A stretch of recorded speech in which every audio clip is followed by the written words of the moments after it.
তো মাংসটা একদম কষানো হয়ে গেছে, আমি নেড়ে চেড়ে দিয়েছি মাংসটাকে। এখানে একটা দেশি মুরগি নিয়েছি আমি, একদম আস্ত একটা দেশি মুরগি। তো শুধু গলা মাথা বাদে আমি সব নিয়ে নিয়েছি, পাগুলো নিয়ে নিয়েছি, কলিজা গিলা। গলা মাথাটা আমাদের করে কেউ খেতে চায় না। তো এখন পরিমাণ মতো মশলা দিয়ে দেব। তো দিয়ে দিচ্ছি পেঁয়াজ কুচি পরিমাণ মতো, দিলাম আদা বাটা পরিমাণ মতো, রসুন বাটা দিয়ে দেবো পরিমাণ মতো, দিয়ে দিলাম লবণ পরিমাণ মতো।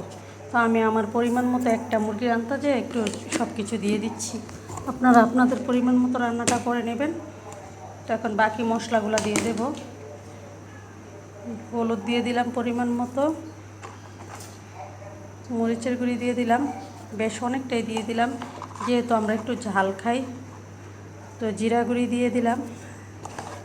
এবার মুরগিটা রান্না করে দেখবেন সেই স্বাদ লাগে। অন্য গরম মশলা পাউডার দিয়ে দিলাম, আমার শাহি গরম মশলা পাউডার, যেহেতু মুরগির মাংস তাই অল্প দিলাম। জিরা গুঁড়া দিলাম পরিমাণ মতো।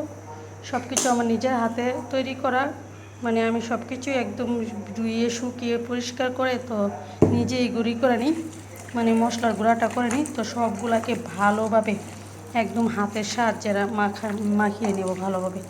যত ভালোভাবে মাখানোটা হবে স্বাদটা ততই বেড়ে যাবে। আর এই দেশি মুরগিটা এত স্বাদ লাগে, গ্রাম থেকে আনা মুরগি তো, এটা স্বাদ একদম অন্যরকম, মজা অন্যরকম লাগে, কি বলবো।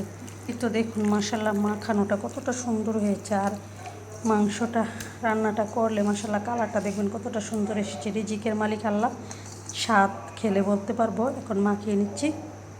তো এখন আমি বসিয়ে দেবো রান্নাটা। তো পরিমাণ মতো তেলটা দিয়ে দিলাম পরিমাণ মতো, দারচিনি দিয়ে দিলাম, এলাচ দিয়ে দিলাম। এগুলো বিদেশি এলাচ তো, আবার গরম মশলা পাউডার আলাদাভাবে দিয়েছি, তার জন্য অল্প করে দিলাম। এখন পেঁয়াজটা যখন বেরেস্তা হয়ে আসবে তখন আমি চিকেনটা দিয়ে দেবো। পেঁয়াজটা একটু ভেজে একদম মাখানো চিকেনটা দিয়ে দেবো। তো ভাজাটা হয়ে গেছে পেঁয়াজটা, এখন চিকেনটা দিয়ে দেবো। চিকেনটা দিয়ে দিলাম। চিকেনটা দিয়ে এখন আমি সুন্দরভাবে চিকেনটাকে কষাবো আর ভাজবো। এবার চিকেনটা সেই স্বাদ লাগে, এটাতে কোনো এক্সট্রা পানি দেবো না, আমি রান্নাটা করে নেব। এখন ঢাকা দিয়ে দিব, আস্তে আস্তে কষতে থাকবে। একদম মুরগিটাকে একদম নেড়ে চেড়ে কষানো হয়ে যাচ্ছে, মুরগিটাকে নেড়ে দিচ্ছি। দেখুন কালারটা কতটা সুন্দর এসেছে। তো যেহেতু এক হাতে ক্যামেরা নিয়ে রেখেছি, এক হাতে রান্নাটা করতে নাড়াটা একদম সুন্দর দেখাতে পারছি না। দেখুন মশলা একদম আমি অনেকবারই নেড়ে দিয়েছি এর মাঝে, তো বারবার নাড়াচাড়া দেখাইনি আর কি। একটু কালারটা দেখুন আস্তে আস্তে কালারটা চেঞ্জ হচ্ছে, একদম কালো কালো করে ভুনা করবো আর কি। যাতে কোনো আলুও দেবো না আর ঝোলও রাখবো না। আর একটু কষাবো ভালো, একদম কষাতে একটু মাংসটা একদম কষানো হয়ে গেছে, আমি নেড়ে চেড়ে দিয়েছি মাংসটাকে। যেহেতু এক হাতে ক্যামেরা, নাড়াটা একদম প্রসেসল হয় না ভালো করে। এখন ঝোলটা দিয়ে দিলাম, একটু গরম পানি দিয়ে দিচ্ছি। এখন নেড়ে চেড়ে উঠিয়ে নেব, আর নেড়ে চেড়ে রান্নাটা করে নেবো আর কি, সুন্দরভাবে একদম রান্নাটা করে নেব।